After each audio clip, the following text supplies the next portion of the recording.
नजर। माँ माँ, अरे क्या माँ माँ कर रहा है? बकरी का बच्चा है क्या? अरे माँ मजाक छोड़ो, मुझे फाइनली वो मेन चौराहे वाली दुकान मिल गई है। अब देखना, आपका बेटा दुगनी स्पीड से पैसा कमाएगा। ओफो, ये क्या?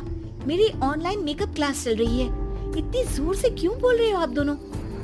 अरे मेरी धर्म पत्नी जी, मेकअप क्लास बाद में करना, वो चौराहे वाली दुकान मिल गई है हमको। अरे वाह, रुको मैं अपनी माँ को फोन लगाकर बता देती हूँ। अरे मैं भी अपने रिश्तेदारों को बता देती हूँ, कितनी खुशी की बात है।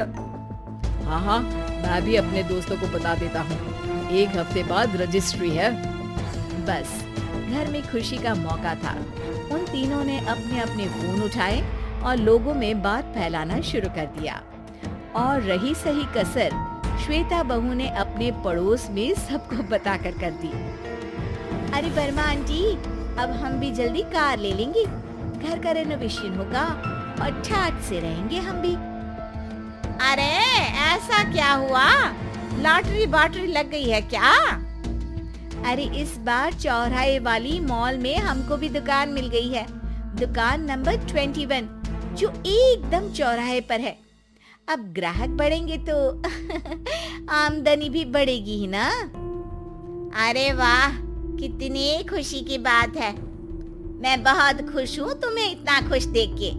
बाकी एक बात कहूँ, सबको मत बताते फिरना, किसी की नजर लग जाएगी तो खुशी की खबर वापस लौट जाएगी। हैं? ऐसे थोड़ी ना होता है, अब डरा रही हो। अरे सही कह रही हूँ, काली नजर कहते हैं इस चीज को, जब आप किसी को कुछ बताओ और वो काम बिगड़ जाए। अरे लेकिन मैं तो... तुमने सबको बता दिया ना? हाँ, फोन लगा लगा के। अब बच के रहना, काली नजर बड़ी खतरनाक होती है। श्वेता इतनी खुश रहती है कि वो वर्मा आंटी की बात पर ध्यान ही नहीं देती, जबकि पड़ोस में और भी लोगों से खुशी की खबर शेयर करती रहती है। अगले दिन राजेश बहुत दुखी होकर घर आता है। अरे बेटा क्या हुआ? मुंह क्यों सूजा हुआ है? मधुमक्खी ने काट लिया क्या? माँ, वो दुकान किसी और के पास चली गई, किसी ने ज्यादा भाव लगा दिया। अरे पर बात तो आपसे हुई थी ना उस दुकान वाले की? हाँ, आज मैं टोकन अमाउंट देने गया था, तब मुझे पता चला कोई आकर सुबह मुझसे पहले ही ज्यादा अमाउंट दे गया। काली नजर। क्या कहा? वर्मा आंटी ने समझाया था कि किसी को बताना मत, वरना काली नजर लग जाएगी। अच्छा, तुम्हें उनकी बात मान लेनी चाहिए थी। उनकी बात मान लेती, लेकिन उसके पहले ही सबको बता चुके थे ना हम तीनों। अरे अगली बार से ध्यान रखेंगे, कोई भी नई चीज होगी तो किसी को नहीं बताएंगे। तीनों कुछ दिन ऐसे ही रहते हैं, पर एक दिन श्वेता को एक मेल आता है। राजेश, मेरा ऑनलाइन मेकअप कोर्स कंप्लीट हो गया, अब मैं खुद का पार्लर खोल सकती हूँ। अरे वाह, अपने मोहल्ले में ही खोलते हैं, ये जो घर के सामने दुकान है ना, वहीं। हाँ, यहाँ सस्ती भी मिल जाएगी। अगले दिन श्वेता वर्मा आंटी के पास जाती है मिठाई का डब्बा लेकर। अरे आओ आओ, कैसे आना हुआ? जोर से नहीं बोलूंगी, वो सामने वाली दुकान है ना, वहाँ मैं अपनी पार्लर की दुकान खोलने वाली हूँ, उसकी मिठाई है। अरे वाह, बहुत बधाई हो तुमको। हाँ, मैं कमाने लगूंगी तो राजेश पर पूरे घर का बोझ नहीं रहेगा ना आंटी जी। ये तो है, पर ये बता कि तूने ये बात किसी और को तो नहीं बताई ना?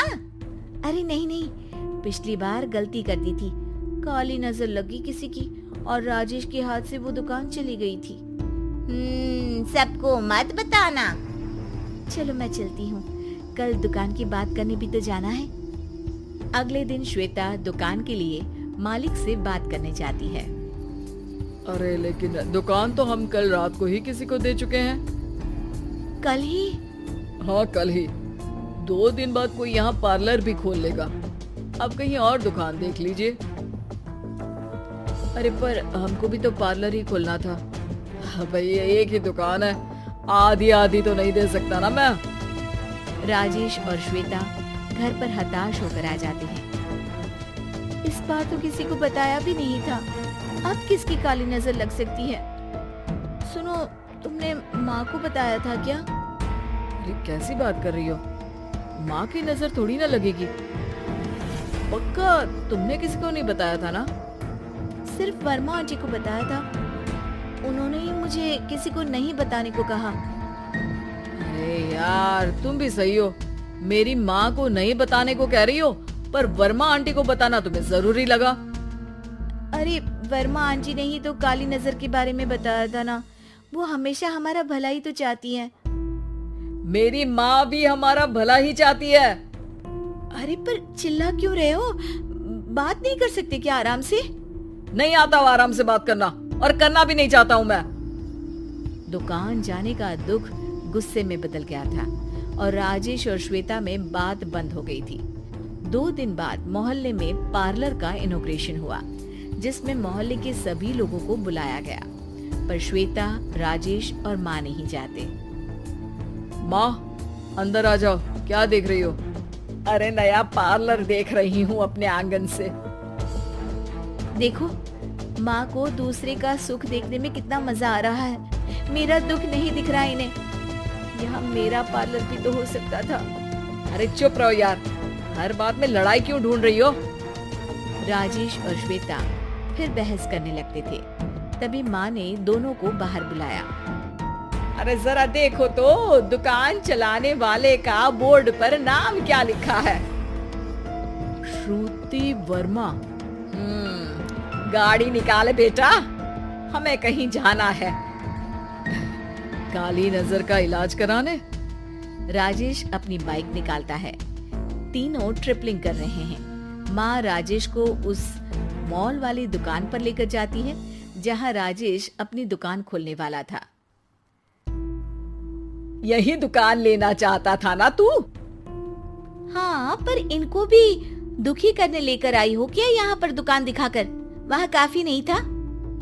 अरे श्वेता थोड़ा सब्र रख, अभी पता चलेगा कि हम यहाँ क्यों आए हैं। बता, इस दुकान चलाने वाले का नाम क्या है? अनुपम वर्मा। कुछ समझ में आया? वो दुकान वाली श्रुति वर्मा, ये दुकान वाला अनुपम वर्मा, और हमारे पड़ोस में हमने उस दुकानों के बारे में बताया किसको था? वर्मा आंटी को। मतलब वर्मा आंटी ही हमारा काम बिगाड़ रही है? नहीं नहीं, ऐसा नहीं हो सकता, ये बस इत्तेफाक है। राजेश अपना फोन निकालता है और श्रुति वर्मा और अनुपम वर्मा के नाम फेसबुक पर सर्च करता है, जहां ये दोनों ही वर्मा आंटी के रिश्तेदार होते हैं। श्वेता को समझ में आ जाता है कि वर्मा आंटी की ही नजर काली नजर है। अब क्या करना है? कोई भी खुशी की खबर हो तो काली नजर से बचना है, यानी वर्मा आंटी से बचना है। अरे पर मुझे ये समझ में नहीं आया कि वो हमारे साथ ऐसा क्यों करेंगी। अरे बेटा, एक सीख है, दूर के आदमी को आपकी तरक्की से कम परेशानी होगी, पड़ोसी को ज्यादा।